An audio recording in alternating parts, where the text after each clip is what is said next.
أعوذ بالله من الشيطان الرجيم. بسم الله الرحمن الرحيم. عما يتساءلون عن النبأ العظيم الذي هم فيه مختلفون. كلا سيعلمون ثم كلا سيعلمون.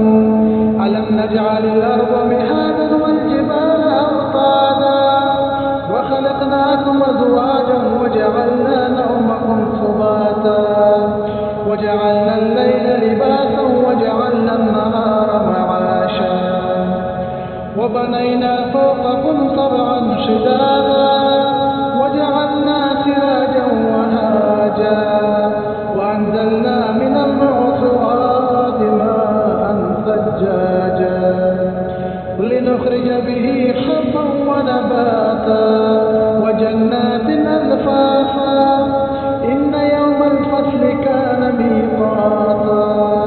يوم ينفخ في الصور فتأتون أفواجا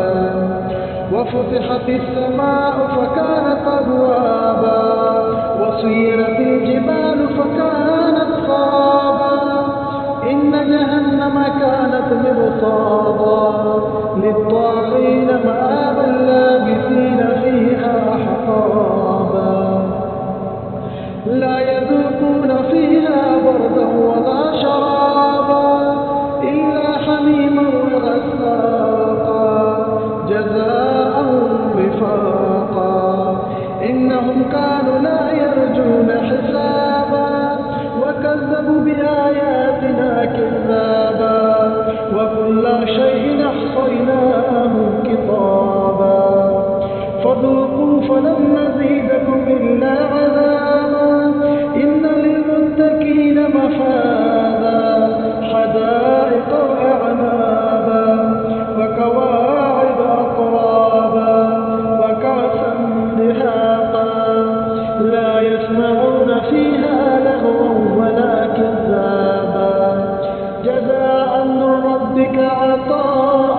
حسابا رب السماوات والأرض وما بينهما الرحمن لا يملكون منه خطابا يوم يقوم الروح والملائكة صفا لا يتكلمون إلا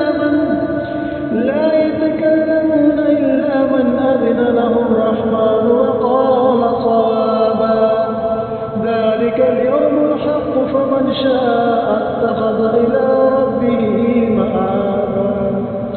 إن أنذرناكم عذابا قريبا يوم ينظر المرء ما قدمت يداه